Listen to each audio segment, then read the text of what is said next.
The walls of the old house seemed to lean in, as if listening to her every thought. Dr. Sophia Ellis stepped out of the creaky elevator and into the musty-smelling hallway, her eyes scanning the faded photographs on the walls. The faces peering back at her were stern, uninviting. The patient's ward, they called it. But Sophia knew the truth. This was a place where hope came to die. Room 314, her destination, lay at the far end of the corridor. A chill ran down her spine as she approached the door with the rusted doorknob and the faded number plate. She fished the key from her pocket and unlocked the door, pushing it open with a creak. The air inside was stale, heavy with the scent of decay. A single, barred window let in a sliver of light, casting eerie shadows on the walls. In the center of the room, a hospital bed stood, its occupant shrouded in shadows.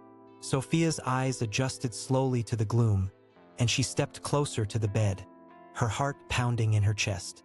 The figure beneath the sheets didn't stir, but Sophia sensed a presence, a malevolent energy that made her skin crawl.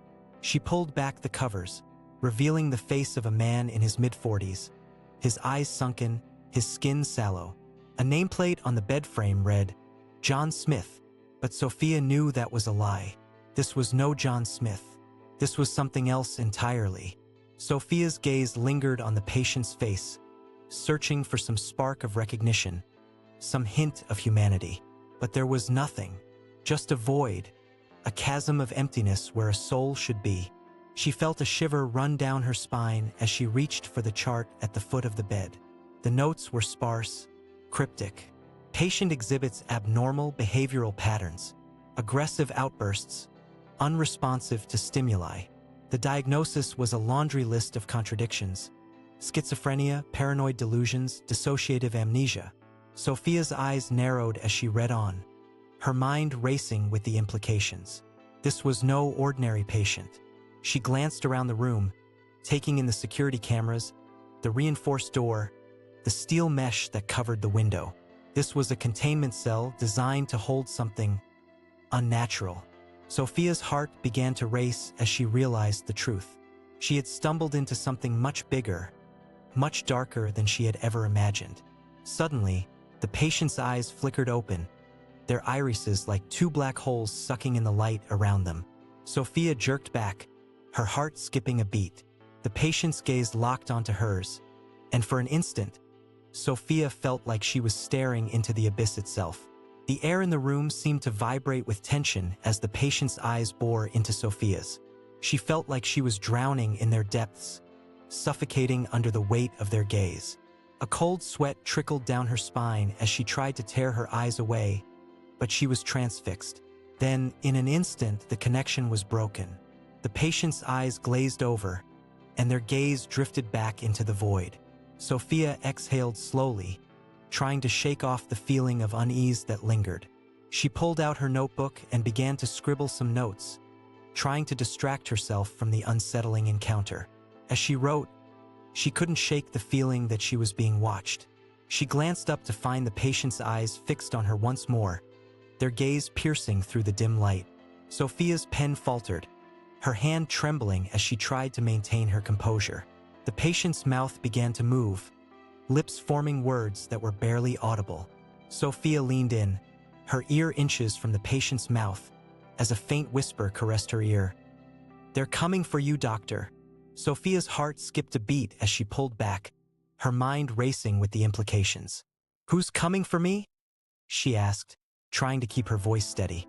The patient's eyes seemed to cloud over, their gaze drifting away once more. Sophia waited, pen poised over her notebook, but the patient remained silent. Suddenly, the lights in the room began to flicker, the fluorescent tubes humming like a dying animal. The air was charged with an electric tension, and Sophia's skin prickled with unease. She felt like she was standing on the precipice of something, the edge of a cliff that plunged into madness. As she watched, the patient's eyes snapped back into focus, their gaze burning with an otherworldly intensity. The whisper came again, a soft, raspy voice that sent shivers down Sophia's spine. The ones who whisper in the dark. The lights in the room seemed to dim, as if the very presence of the patient was draining the life from the air. Sophia's breath caught in her throat as the patient's eyes locked onto hers, their pupils expanding into black holes that seemed to pull her in. And then, the lights went out altogether, plunging the room into darkness. Sophia was alone, surrounded by the oppressive silence of the abandoned asylum. The only sound was the soft, uneven breathing of the patient, a rhythmic reminder that she was not alone. Sophia's heart thudded in her chest as she fumbled for her flashlight, her hands shaking as she clicked it on.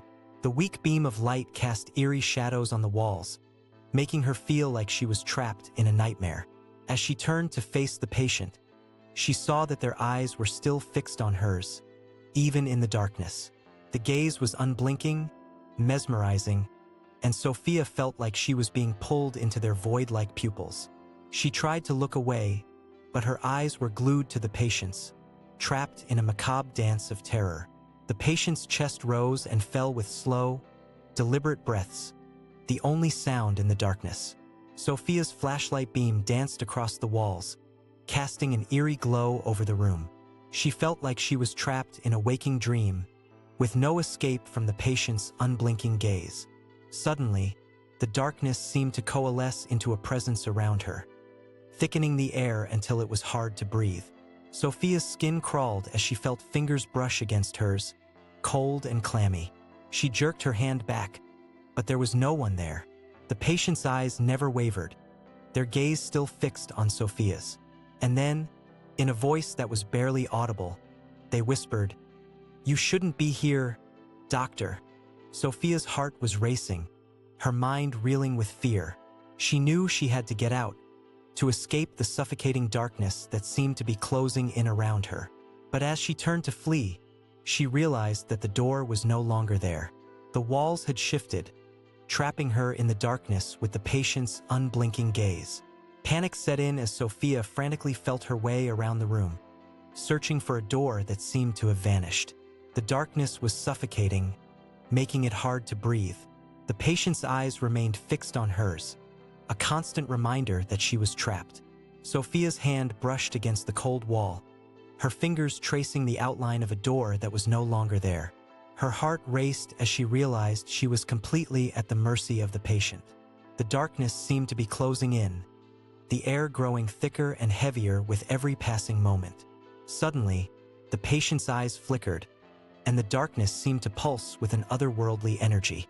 Sophia felt herself being pulled towards the patient, as if some unseen force was drawing her closer. She tried to resist, but her legs seemed rooted to the spot.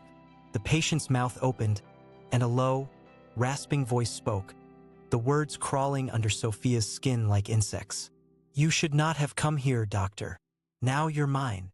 Sophia's scream was silenced by an unseen force, her mouth frozen in a silent scream as the patient's eyes seemed to suck her in.